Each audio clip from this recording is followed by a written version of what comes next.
Dans les points de fonctionnement étudiés jusque-là, le courant ne s'annulait jamais dans la charge. Il passait par le transistor ou il passait par la diode dite de roue libre. Il ne s'annulait pas dans la charge parce que pendant la phase de roue libre, l'inductance avait accumulé assez d'énergie pour que le courant puisse continuer jusqu'au moment où le transistor se remettrait à conduire. On était en conduction continue. Si l'on diminue maintenant la fréquence, on augmente donc la période.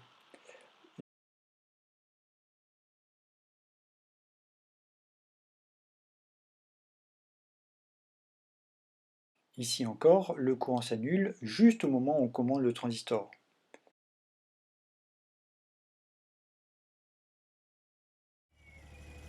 Là maintenant, on a encore diminué la fréquence.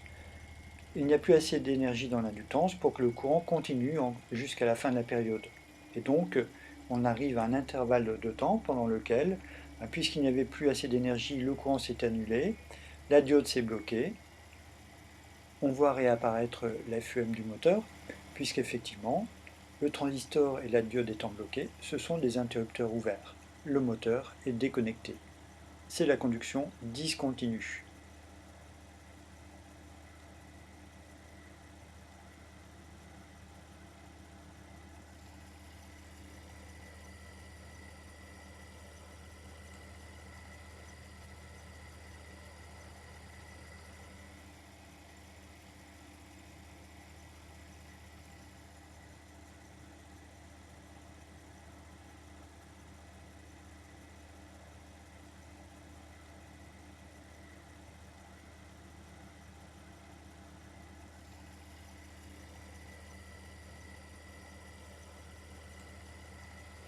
Nous allons expliquer ça à partir des différentes configurations.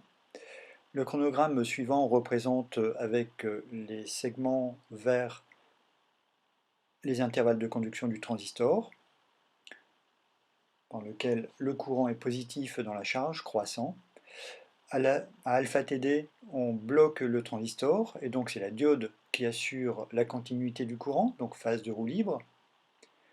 Puis le courant décroît, il n'y a plus assez d'énergie dans l'inductance, donc le courant s'annule, la diode se bloque, on voit réapparaître la FEM.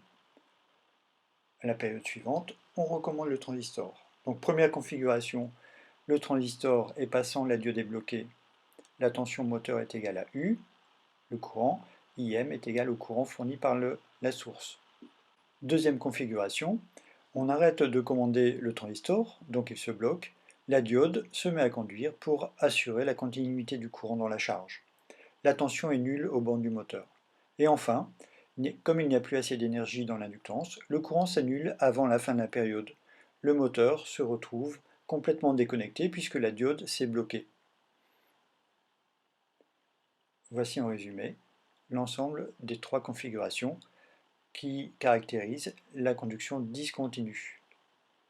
On pourrait l'utiliser pour identifier, là aussi, la constante de FEM de la machine.